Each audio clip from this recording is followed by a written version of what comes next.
তোমার গার্লফ্রেন্ড যদি SSC এক্সামিনেশনে fail করে ইমিডিয়েটলি তাকে একটি মেসেজ ড্রপ করো। তো টেনশনের কোনো কারণ না। আমি গায়ে হুজুর আছে বুঝছি, ফেম বিশেষজ্ঞ পুষ্প হুজুর এক নামে চিনি, ফেম বিশেষজ্ঞ। এর দ্বারা তোর নিয়ে একটা মোটিভেশন দিয়ে দেবো, তুই শান্তি হয়ে যাবি। আসসালামু আলাইকুম। ওয়ালাইকুম সালাম। কি অবস্থা মাহবুব? বেশি ভালো নাই রে। বৈশাখ হইলে পরীক্ষা দিলে একটা মিষ্টি খাওয়ালি না, শুনলাম দেখলাম ফেসবুকে লিখলে আলহামদুলিল্লাহ। কি আসবে আছি মোটামুটি আছে, কিন্তু মন দিল পুরাই খারাপ। আবার মন দিলে খারাপ কর, লিখলে আলহামদুলিল্লাহ আবার মন খারাপ, তার জন্য আবার মন খারাপ কর। আরে মামা কইস না রে।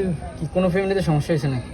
না না, ফ্যামিলি সমস্যা হলে কি? তার মনটা খারাপ কোনো, এখন তোর মিষ্টি দেওয়ার সময় মানুষকে মিষ্টি বিতরণ করবি, পরীক্ষা ভালো একটা রেজাল্ট করলে আর মন খারাপ থাকবো মানে এটা? না রে মামা, তুই বুঝলি না রে। আরে মামা বলিস না, এই যে স্কুল লাইফে একটা রিলেশন করে গেছিলাম, এখন আমি পাস করছি, ও পাস করতে পারে নাই। তাই নাকি? এই কারণে মন খারাপ? এখন এই জন্য বাসায় ওরে তো সবাই বকা, ও টেনশন, খানা দানা ঠিক মতো খায় না, আমার সাথে কথা বলে না। এখন আমি একটা চাপে আছি বন্ধু, বুঝছস? এই কারণে তুই মন খারাপ করে বসে রইলি। আমি তো ভাবছি তোর ফ্যামিলিতে কি জিন হয়ে গেছে, এই কারণে তোর মন খারাপ। আরে ফ্যামিলির সমস্যা হলে তো মানা যায়। তুই ফেম করছিস জীবন, করলে বুঝতি তুই। ফ্যামিলির সমস্যা হলে মানা যেতে, অথচ গার্লফ্রেন্ড একটু ফেল করছে, এই কারণে তোর মন খারাপ হয়েছে। তুই কি হয়েছে? ফেল করছে আবার ফ্যামিলির কথা ফাঁস করবো, শেষ। ওর মন পুরা খারাপ, ও এখন আমার সাথে ঠিক মতো কথা বলে না, খাওয়া দাওয়া সবকিছু বন্ধ করে দিছে। তুই তো টেনশনের কোনো কারণ না। আমি গায়ে হুজুর আছে বুঝছি, ফেম বিশেষজ্ঞ পুষ্প হুজুর এক নামে চিনি, ফেম বিশেষজ্ঞ হুজুর। এর দ্বারা তোর নিয়ে একটা মোটিভেশন দিয়ে দেবো, তুই শান্তি হয়ে যাবি। এর ফেল করো না, ট্রেন করো। আমার যুবক ভাইয়েরা, ড্যান্স দেওয়া যায়। মেয়েরা যদি তাদের স্বামীদের সামনে ড্যান্স দেয়, এতে দোষের কিছু নাই। আমরা অযথা শুধু শুধু আমাদের মা বোনদেরকে মানা করি ড্যান্স দেওয়া থেকে, তাদেরকে নিষেধ করি। সালাম আলাইকুম হুজুর। ওয়ালাইকুম আসসালাম। আলহামদুলিল্লাহ, ভালো আছি। আপনারা ভালো আছেন? জি আলহামদুলিল্লাহ। হুজুর আমাদের একটা প্রশ্ন আছিল আমাকে। জি বলতে পারেন। আমার এই বন্ধু গার্লফ্রেন্ডে পরীক্ষা ফেল করছে, যে পরীক্ষা গেছে না, জি। এখন এর মন দিল খুবই খারাপ। মানে এর ফ্যামিলির সমস্যা না, গার্লফ্রেন্ডের সমস্যা, এটা নিয়ে এর মন খারাপ। এখন আমরা কি করবো? আমরা জানি এই তো ভালো দিতে না লাগে আমাদের আয় হচ্ছে। ও আচ্ছা আচ্ছা, তাহলে অনুগ্রহ করে একটু বসুন আর আমার থেকে জবাব নিন, আমি সমাধান দিচ্ছি। সুন্দর একটা মোটিভেশন দেন, এই বলাটার মনটা যেন ভালো হয়ে যাবে। জি, বাকিটা আল্লাহ।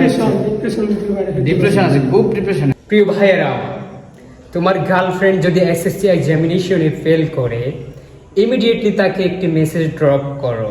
সে যেন স্ট্রেট ফরওয়ার্ড তার বাবাকে বলে, ড্যাডি আমার দ্বারা আর পড়াশোনা হবে না, একটা ছেলেকে আমি লাইক করি, তার সাথে আমাকে বিয়ে দিয়ে দাও, সুখের সংসার করি। সুবহানাল্লাহ পড়েন।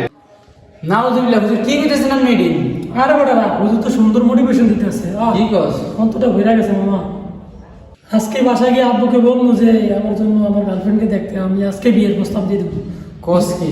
আইসি সুন্দর একটা ব্যবস্থা নেই, তুই কি কইতাছিস? আরে মামা কি কস তুই? তুই গোপন ফিল্ম করেছ, এটা ঠিক আছে। আমার হুজুর হুজুর কি কইতাছে? আরে মামা তুই বুঝদি না এগুলা।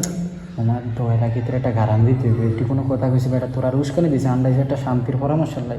হুজুরে আমার মনটা ভরে দিছে, কি সুন্দর মোটিভেশন। হুজুর একটা বানানো দিতে হবে আমার। আরে বন্ধু তুই তো ঠিকই কইছস। ঠিক আছে, হুজুরে ধরতে হবে, চল। চল। হুজুর আপনারা কি ফতুয়া দিলেন? আমার বন্ধুরা তো আরো বেজার মধ্যে পালিয়ে দিলেন। আপনি ফের ইয়ের তেনে বাসান থেকে হারামের তেনে বাসান থেকে আপনি কি শুরু করলেন? এটা কি বলতেছেন আপনি এগুলা?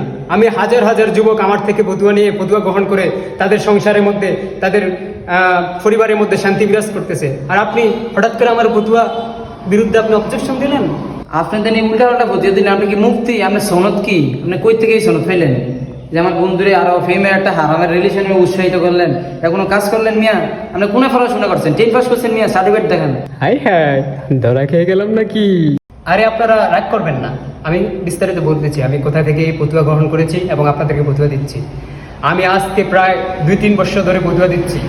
আমার উস্তাদ মাতার তাজ সারা বাংলায় যাকে চেনে, সারা বিশ্বে, এমনকি সারা বিশ্বের যুবক যুবতীরা, টিকটকাররা যাকে চেনে, তিনি সবাই যাকে এক নামে চিনে, পুষ্প হুজুর নামে, যার ফেসবুক ফলোয়ার্স হচ্ছে 3.3 মিলিয়ন। সুবহানাল্লাহ। এমন একজন হুজুর থেকে আমি ফতুয়া গ্রহণ করে আপনাদেরকে ফতুয়া দিচ্ছি, আর তিনি হলেন হযরত মাওলানা আবরারুল হক আসিফ হুজুর। আপনি হিয়ার বলতেছেন যে ভারতীয় বাংলার একবার পুরো ইন্ডিয়ার যত মুভি আছে সব মুভির নাম কইতারে হ্যাঁ নি বলতাম না, হ্যাঁ তিনি ফটোই শিখছেন যে তাফসিরের নামে মায়াগর নামে ড্যান্সার জাজ করে দেয়, মায়া করে টিকটক জাজ করে দেয়, এগুলো কোনো কথা? সত্যি আসলে তুমি আসলে কার দ্বারা তুমি পুরো বিশ্বাস করেছো? হায় আল্লাহ, পুরা তাহলে তো ধরা খেয়ে গেলাম। ভাই ভাই আপনারা চেতবেন না, থামেন, আমি আপনাদের জন্য নাস্তার ব্যবস্থা করতেছি। আপনারা হয়তো অনেক দূর থেকে আসছেন, প্রচন্ড তাপমাত্রা, অনেক রোদ পড়তেছে, তো হয়তো আপনাদের মাথা সেন্টিমিটার গরম হয়ে যেতে পারে আমার এই বুদ্ধ শুনে। এই বুদ্ধ ঠান্ডা মাথায় শুনতে হয়, ঠিক আছে? ঠান্ডা মাথায় শুনতে হয়, এই জন্য আপনাদেরকে ঠান্ডার ব্যবস্থা করতেছি। এই ফুটো তো আমাদের জন্য নয়, টিকটকার কলেজের ইউনিভার্সিটি মেয়েদের জন্য এই ফুটো আমরা দিলে চলবে না, আমরা সব জানি। আপনার আজকে ধরতে মাইতে পারতেন না, আপনি কই যাবেন নাস্তা খাইতে? আপনার আজকে প্রিয় ভাইয়েরা, আপনারা যারা দেখতেছেন এবং দেখবেন আমাদের এই ভিডিও থেকে আমরা যেই শিক্ষাটি গ্রহণ করবেন তা হচ্ছে, আপনারা যদি দেখেন যে আপনাদের এলাকায় কোনো জায়গায় যে এমন কোনো হুজুর এই পাঞ্জাবি পায়জামা টুপি পরে এরকম কয়েকটা মিডিয়া সামনে রেখে খালি মসজিদের মধ্যে ওয়াজ করতেছে, এবং সে তার নিজের ইচ্ছা মতো খেলোয়াড়দের নিয়ে, টিকটকারদের নিয়ে যে যেভাবে পারছে ফতোয়া দিচ্ছে এবং মোটিভেশন দিচ্ছে আপনাদেরকে, তাদেরকে যেভাবে পারবেন গণধোলাই করবেন, কারণ তাদের কোনো পড়াশোনা নাই। তারা মানুষদেরকে দিনই কোনো আলোচনা করা তাদের উদ্দেশ্য নয়। তাদের উদ্দেশ্য হচ্ছে ইউটিউব ফেসবুক থেকে ইনকাম করা, টাকা কামানো, এটি হচ্ছে তাদের উদ্দেশ্য।